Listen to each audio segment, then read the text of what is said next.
Hi everyone, this is Robert. Welcome to The Well-Told Tale. Every week we bring to life the greatest science fiction and fantasy stories ever written. The Well-Told Tale is now available as both a podcast and on YouTube, as well as being available early for my patrons every week over on patreon.com. There's a link in the description if you're interested in that, or getting access to some stories I record just for my patrons. Today, we continue with Part 3 of The Invisible Man by H.G. Wells.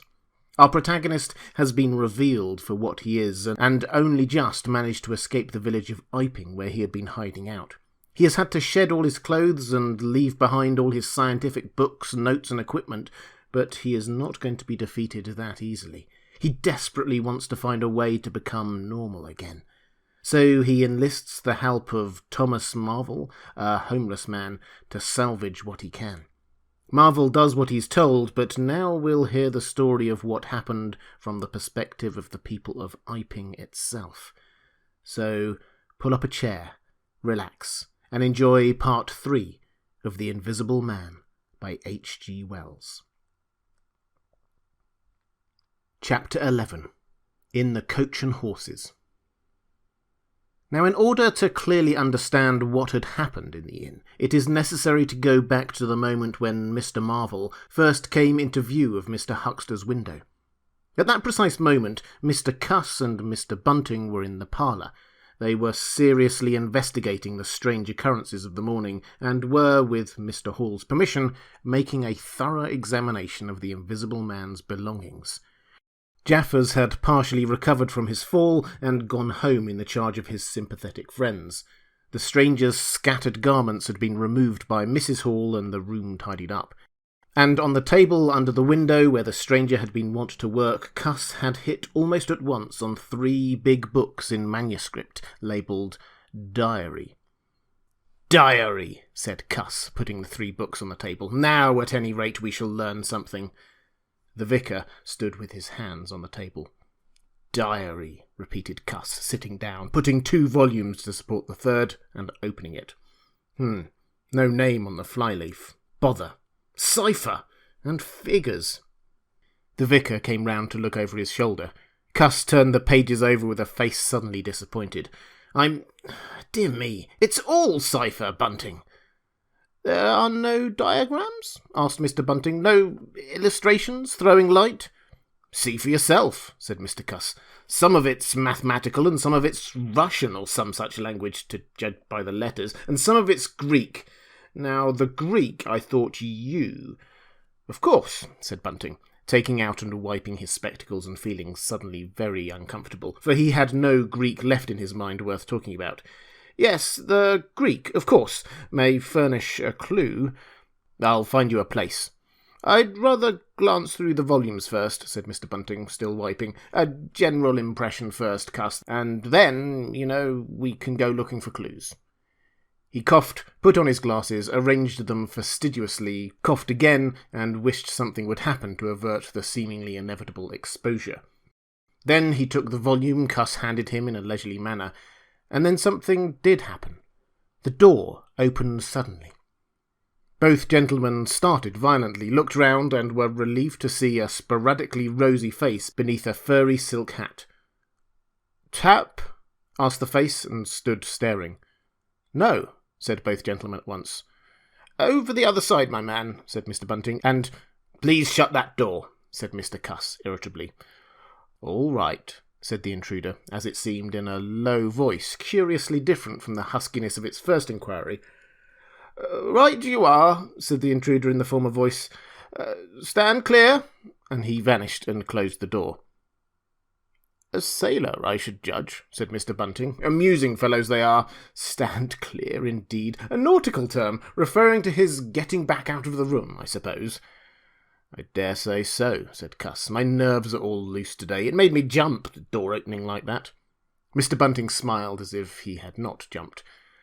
"And now," he said with a sigh, "these books." Someone sniffed as he did so. "One thing is indisputable," said Bunting, drawing up a chair next to that of Cuss. "There certainly have been very strange things happening in Iping these last few days. Very strange. I cannot, of course, believe in this absurd invisibility story. It's incredible, said Cuss, incredible, but the fact remains that I certainly saw right down his sleeve. But did you... Are you sure? Suppose a mirror, for instance. Hallucinations are so easily produced. I don't know if you've ever seen a really good conjurer.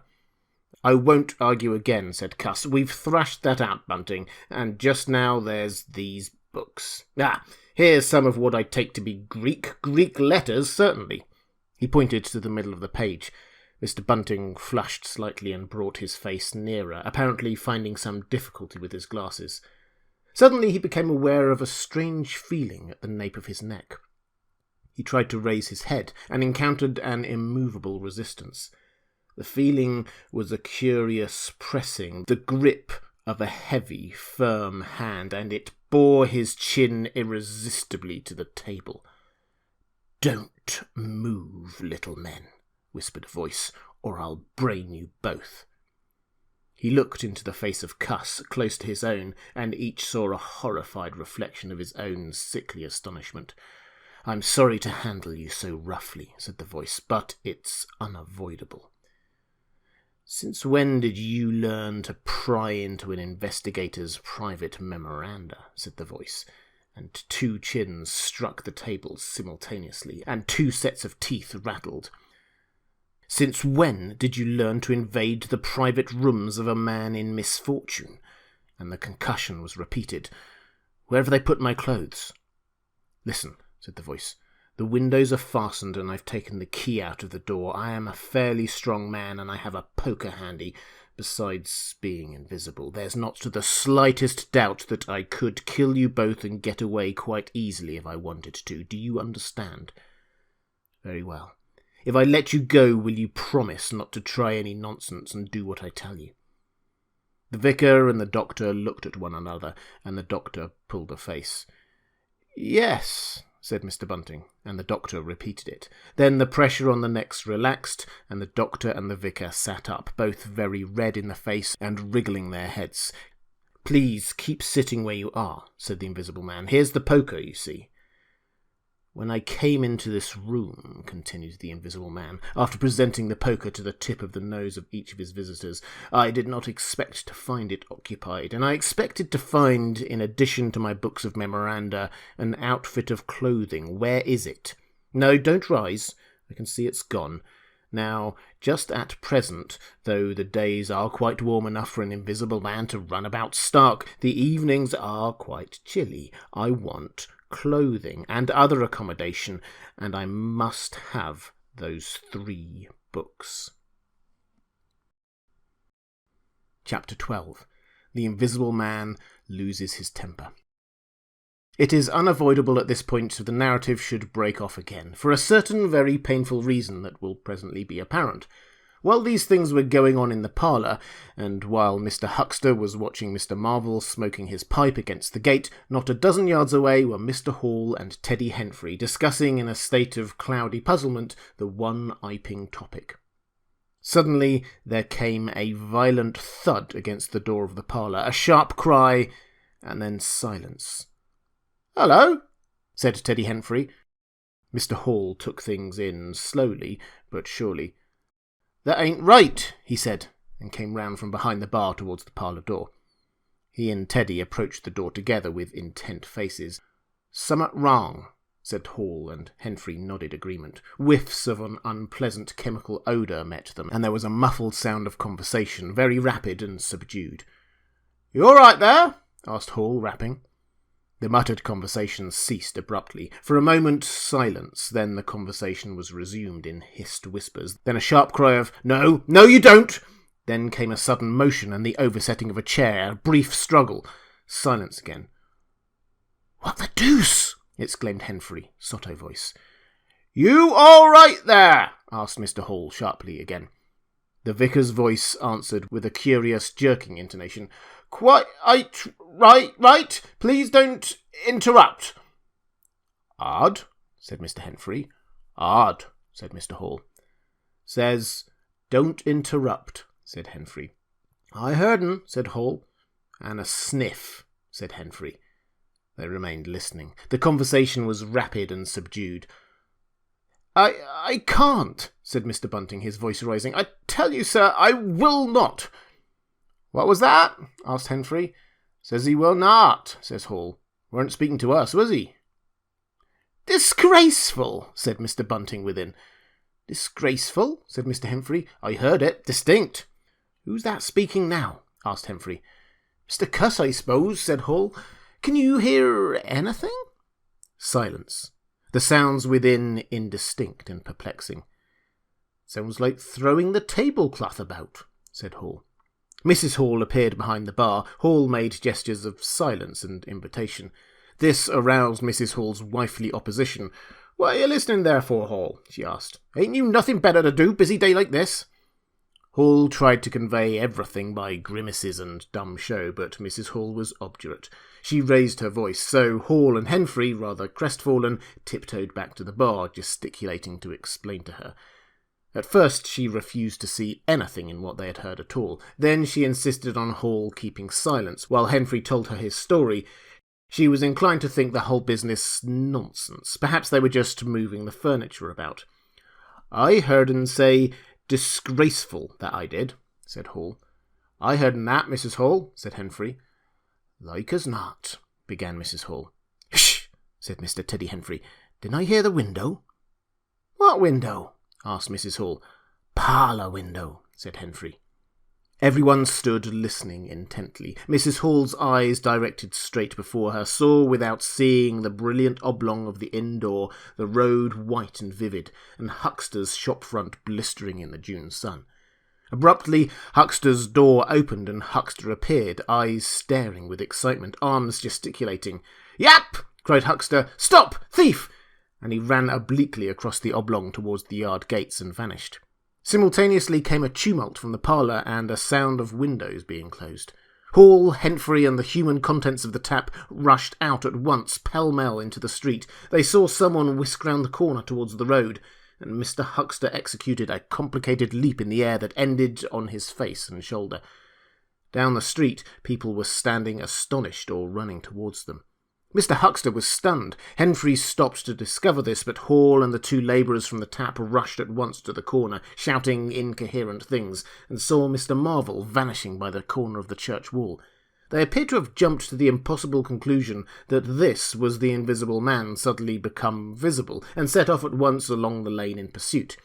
But Hall had hardly run a dozen yards before he gave a loud shout of astonishment and went flying headlong sideways, clutching one of the labourers and bringing him to the ground. He had been charged just as one charges a man at football. The second labourer came round in a circle, stared, and, conceiving that Hall had tumbled over on his own accord, turned to resume the pursuit, only to be tripped by the ankle just as Huxter had been. Then, as the first labourer struggled to his feet, he was kicked sideways by a blow that might have felled an ox. As he went down, the rush from the direction of the village green came round the corner. The first to appear was the proprietor of the Coconut Shy, a burly man in a blue jersey. He was astonished to see the lane empty, save for three men sprawling absurdly on the ground, and then something happened to his rearmost foot, and he went headlong and rolled sideways just in time to graze the feet of his brother and partner, following headlong. The two were then kicked, knelt on, fallen over, and cursed by quite a number of over-hasty people. Now, when Hall and Henfrey and the labourers ran out of the house, Mrs. Hall, who had been disciplined by years of experience, remained in the bar next to the till, and suddenly the parlour door was opened and Mr. Cuss appeared, and without glancing at her, rushed at once down the steps towards the corner. "Hold him!" he cried. "Don't let him drop that parcel!" He knew nothing of the existence of Marvel, for the invisible man had handed over the books and bundle in the yard. The face of Mr. Cuss was angry and resolute, but his costume was defective, a sort of limp white kilt that could only have passed muster in Greece. "Hold him!" he bawled. "He's got my trousers, and every stitch of the vicar's clothes." "Tend to him in a minute," he cried to Henfrey as he passed the prostrate Huxter, and, coming round the corner to join the tumult, was promptly knocked off his feet into an indecorous sprawl. Somebody in full flight trod heavily on his finger. He yelled, struggled to regain his feet, was knocked again and thrown on all fours again, and became aware that he was involved not in a capture, but a rout. Everyone was running back to the village. He rose again and was hit severely behind the ear. He staggered and set off back to the coach and horses forthwith, leaping over the deserted huckster, who was now sitting up on his way. Behind him, as he was halfway up the inn steps, he heard a sudden yell of rage, rising sharply out of the confusion of cries and sounding smack in someone's face.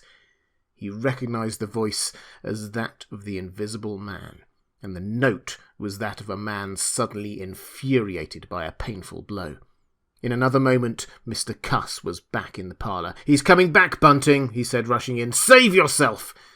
Mr. Bunting was standing in the window, engaged in an attempt to clothe himself in the hearthrug and a West Surrey Gazette.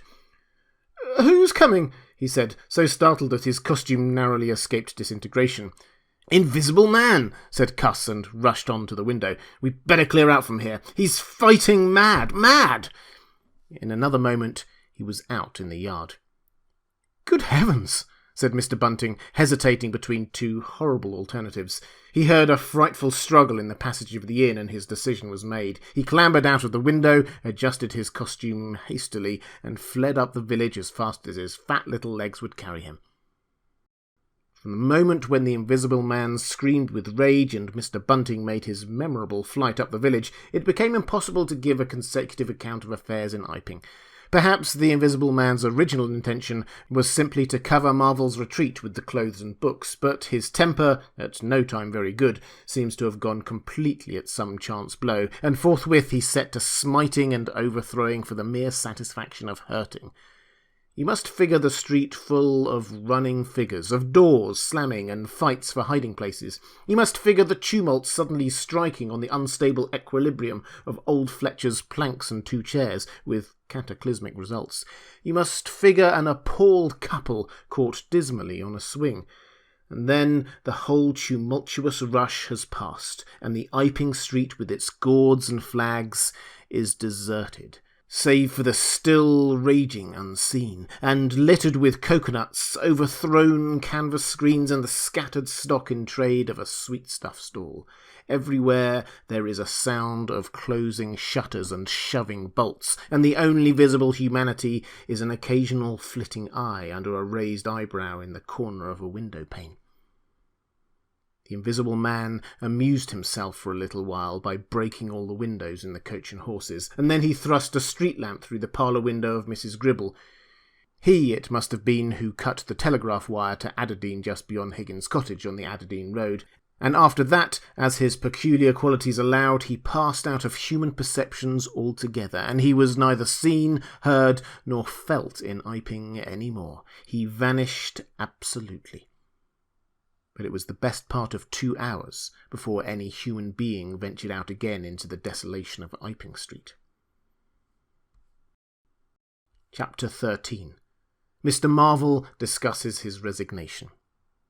When the dusk was gathering and Iping was just beginning to peep timorously forth again upon the shattered wreckage of its bank holiday, a short, thick-set man in a shabby silk hat was marching painfully through the twilight, behind the beechwoods on the road to Bramblehurst. He carried 3 books bound together by some sort of ornamental elastic ligature, and a bundle wrapped in a blue tablecloth. His rubicund face expressed consternation and fatigue. He appeared to be in a spasmodic sort of hurry. He was accompanied by a voice other than his own, and ever and again he winced under the touch of unseen hands. "If you give me the slip again," said the voice, "if you attempt to give me the slip again—" "Lord," said Mr. Marvel, "that shoulder's a mass of bruises as it is." "On my honour," said the voice, "I will kill you." "I didn't try to give you the slip," said Marvel, in a voice that was not far remote from tears. "I swear I didn't. I didn't know the blessed turning, that was all. How the devil was I to know the blessed turning? As it is, I've been knocked about." "You'll get knocked about a great deal more if you don't mind," said the voice, and Mr. Marvel abruptly became silent. He blew out his cheeks, and his eyes were eloquent of despair.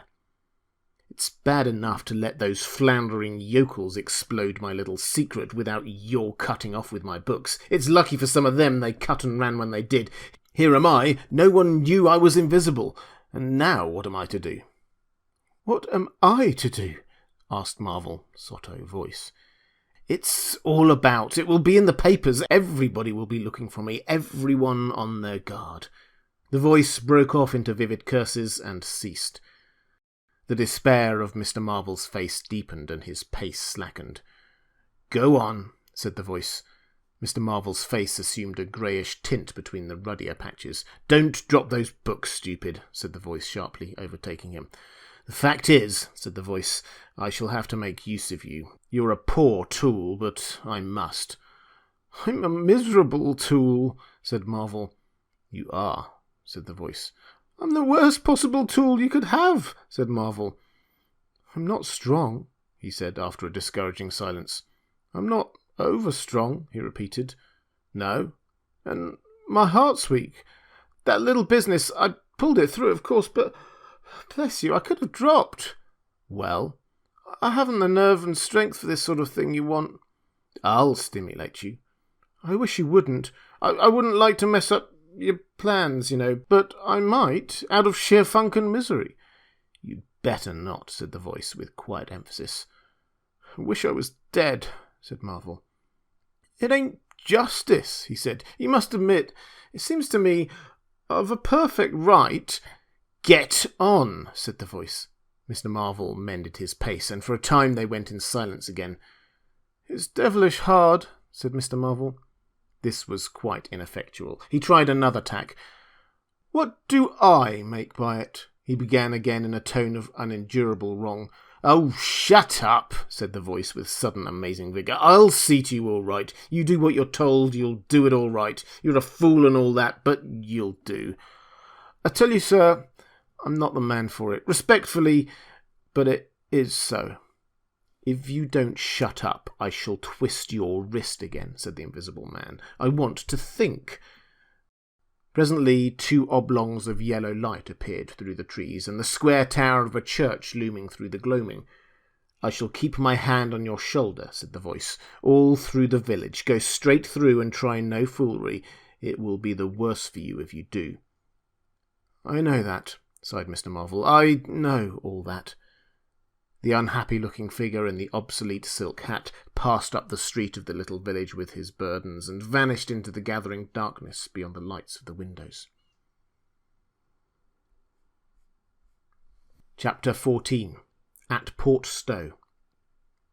10 o'clock the next morning found Mr. Marvel, unshaven, dirty, and travel-stained, sitting with the books beside him and his hands deep in his pockets, looking very weary, nervous, and uncomfortable, and inflating his cheeks at infrequent intervals, on the bench outside a little inn on the outskirts of Port Stowe.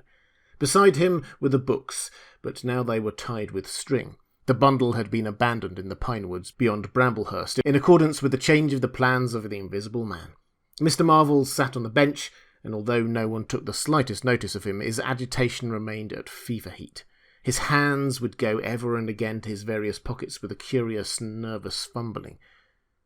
When he had been sitting for the best part of an hour, however, an elderly mariner carrying a newspaper came out of the inn and sat down beside him. "Pleasant day," said the mariner. Mr. Marvel glanced about him with something very like terror. "Very," he said. "Just seasonable weather for the time of year," said the mariner, taking no denial. "Quite," said Mr. Marvel. The mariner produced a toothpick, and, saving his regard, was engrossed thereby for some minutes. His eyes, meanwhile, were at liberty to examine Mr. Marvel's dusty figure and the books beside him. As he had approached Mr. Marvel, he had heard a sound like the dropping of coins into a pocket. He was struck by the contrast of Mr. Marvel's appearance with this suggestion of opulence. Thence his mind wandered back again to a topic that had taken a curiously firm hold of his imagination. "Books?" he said suddenly, noisily finishing with the toothpick. Mr. Marvel started and looked at them. "Oh, yes," he said. "Yes, they're books." "There's some extraordinary things in books," said the mariner. "I believe you," said Mr. Marvel. "And some extraordinary things out of 'em," said the mariner. "True likewise," said Mr. Marvel. He eyed his interlocutor and then glanced about him. "There's some extraordinary things in newspapers, for example," said the mariner. "There are." "In this newspaper," said the mariner. "Ah," said Mr. Marvel. "There's a story," said the mariner, fixing Mr. Marvel with an eye that was firm and deliberate. "There's a story about an invisible man, for instance." Mr. Marvel pulled his mouth askew and scratched his cheek and felt his ears glowing. "What will they be writing next?" he asked faintly. "Austria or America?" "Neither," said the mariner. "Here." "Lord," said Mr. Marvel, starting. "When I say here," said the mariner, to Mr. Marvel's intense relief, "I don't of course mean here in this place. I mean hereabouts." "An invisible man," said Mr. Marvel. "And what's he been up to?" "Everything," said the mariner, controlling Marvel with his eye and then amplifying. "Every blessed thing." "I ain't seen a paper these 4 days," said Marvel. "Iping's the place he started at," said the mariner. "Indeed," said Mr. Marvel. "He started there, and where he came from nobody don't seem to know. Here it is. Peculiar story from Iping. And it says in this paper that the evidence is extraordinary strong. Extraordinary." "Lord," said Mr. Marvel. "But then it's an extraordinary story. There is a clergyman and a medical gent witnesses, saw him all right and proper, at leastwise didn't see him. He was staying, it says, at the Coach and Horses, and no one don't seem to have been aware of his misfortune until in an altercation at the inn, it says, his bandages on his head was torn off. It was then observed that his head was invisible. Attempts were at once made to secure him, but casting off his garments, it says, he succeeded in escaping, but not until after a desperate struggle, in which he had inflicted serious injuries, it says, on our worthy and able constable, Mr. J.A. Jaffers. Pretty straight story, eh? Names and everything." "Lord," said Mr. Marvel, looking nervously about him, trying to count the money in his pockets by his unaided sense of touch, and full of a strange and novel idea. "It sounds most astonishing." "Don't it? Extraordinary, I call it. Never heard tell of invisible men before, I haven't, but nowadays one hears such a lot of extraordinary things that—" "That all he did?" asked Marvel, trying to seem at his ease. "It's enough, ain't it?" said the mariner. "Didn't go back, by any chance?" asked Marvel. "Just escaped, and that's all, eh?" "All?" said the mariner. "Why, ain't it enough?" "Oh, quite enough," said Marvel. "I should think it was enough," said the mariner. "I should think it was." "It didn't say he had any pals, does it?" asked Mr. Marvel, anxious. "Ain't one of a sort enough for you?" asked the mariner. "No, thank heavens, as one might say, he didn't." He nodded his head slowly. "Makes me regular uncomfortable. The bare thought of that chap running about the country. He is at present at large, and from certain evidence it is supposed that he is took, I suppose they mean, the road to Port Stowe. You see, we're right in it. None of your American wonders this time, and just think of the things he might do. Where'd you be if he took a drop over and above and had a fancy to go for you? Suppose he wants to rob, who can prevent him? He can trespass, he can burgle, he could walk through a cordon of policemen as easy as me or you could give the slip to a blind man. Easier. For these here blind chaps here uncommon sharp, I'm told, and wherever there was liquor he fancied—" "He's got a tremendous advantage, certainly," said Mr. Marvel, "and, well—" "You're right," said the mariner. "He has." All this time Mr. Marvel had been glancing about him intently, listening for faint footfalls, trying to detect imperceptible movements. He seemed on the point of some great resolution.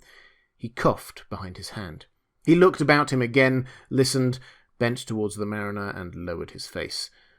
"The fact of it is, I happen to know just a thing or two about this invisible man, from private sources." "Oh," said the mariner, interested. "You?" "Yes," said Mr. Marvel. "Me?" "Indeed," said the mariner. "And may I ask—" "You'll be astonished," said Mr. Marvel behind his hand. "It's tremendous." "Indeed," said the mariner. "The fact is," began Mr. Marvel eagerly in a confidential undertone, Suddenly his expression changed marvellously. "Ow!" he said. He rose stiffly in his seat. His face was eloquent of physical suffering. "Wow!" he said. "What's up?" said the mariner, concerned. "Toothache," said Mr. Marvel, and put his hand to his ear. He caught hold of his books. "I must be getting on, I think," he said. He edged in a curious way along the seat away from his interlocutor. "But you was just going to tell me about this here invisible man," protested the mariner. Mr. Marvel seemed to consult with himself. "Hoax," said a voice. It's a hoax," said Mr. Marvel. "But it's in the paper," said the mariner. "A hoax all the same," said Marvel. "I know the chap that started the lie. There ain't no invisible man whatsoever. Blimey. But how about this paper? Do you mean to say—" "Not a word of it," said Marvel stoutly. Mr. Marvel jerkily faced about. "Wait a minute," said the mariner, rising and speaking slowly.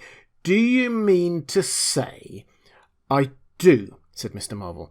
"Then why'd you let me go on and tell you all this blasted stuff then? What do you mean by letting a man make a fool of himself like that for, eh?" Mr. Marvel blew out his cheeks. The mariner was suddenly very red indeed. He clenched his hands. "I've been talking here this 10 minutes," he said, "and you little pot-bellied, leathery-faced son of an old boot, couldn't have the elementary manners—" "Don't you come bandying words with me," said Mr. Marvel. "Bandying words? I'm a jolly good mind—" "Come up," said a voice, and Mr. Marvel was suddenly whirled about and started marching off in a curious spasmodic manner. "You better move on," said the mariner. Who's moving on?" said Mr. Marvel. He was receding obliquely with a curious hurrying gait, with occasional violent jerks forward. Some way along the road he began a muttered monologue, protests and recriminations.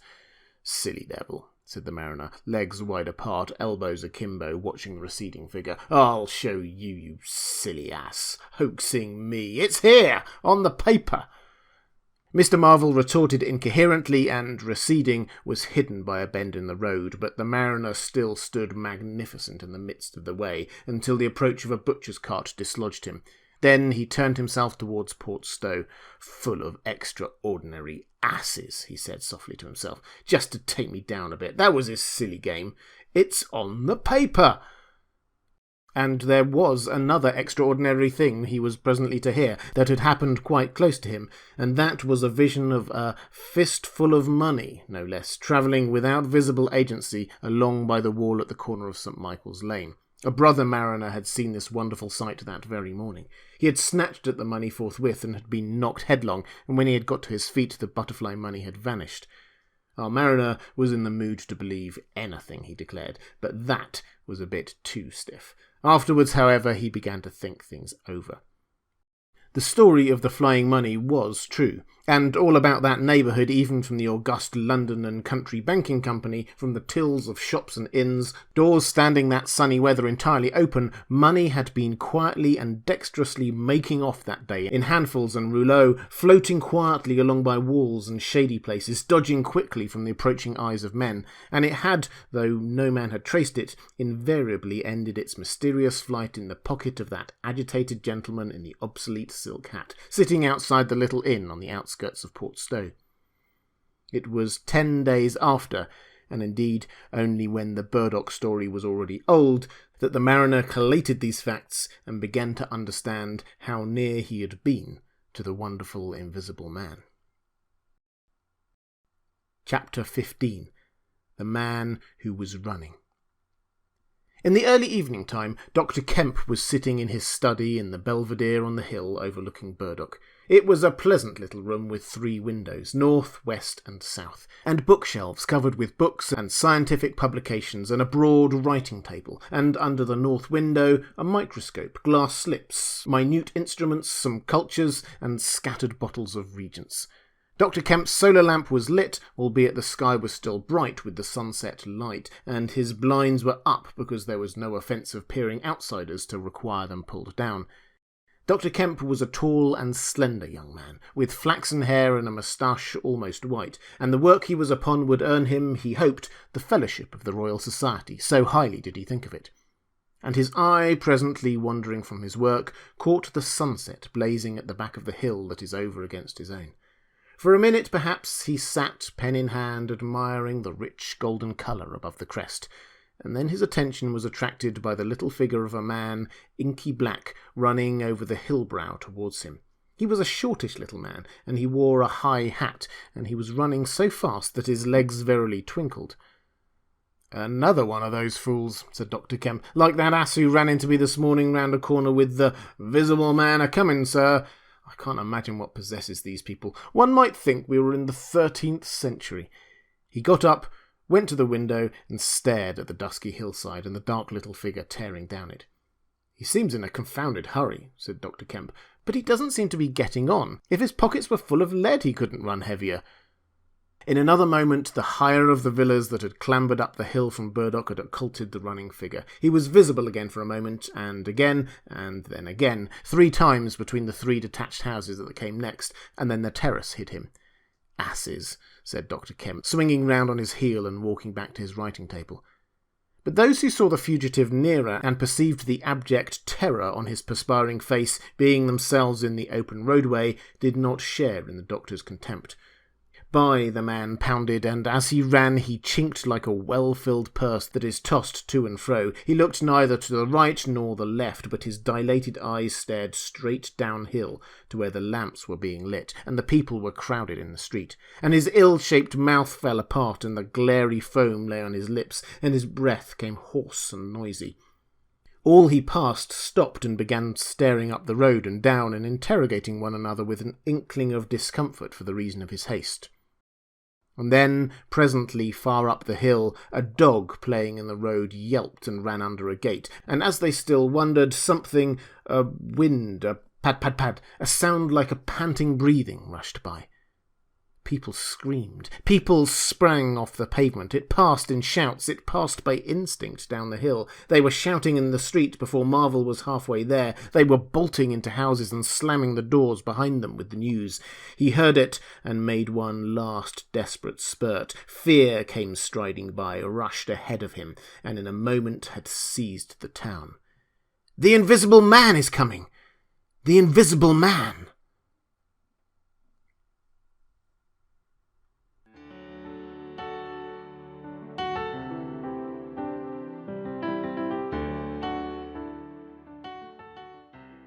And welcome back. I hope you enjoyed listening to part 3 of The Invisible Man by H.G. Wells. If you want to head over to my Patreon page, you will see that I have now uploaded my latest offering exclusively for my patrons, The Raven by Edgar Allan Poe. I do regular stories and classic poems just for my patrons, so if you're interested in that or just want to support The Well-Told Tale, please do consider visiting patreon.com/The Well-Told Tale. There's a link in the description. That's all for this time. I'll be back next week with part 4 of The Invisible Man. I hope you can join me.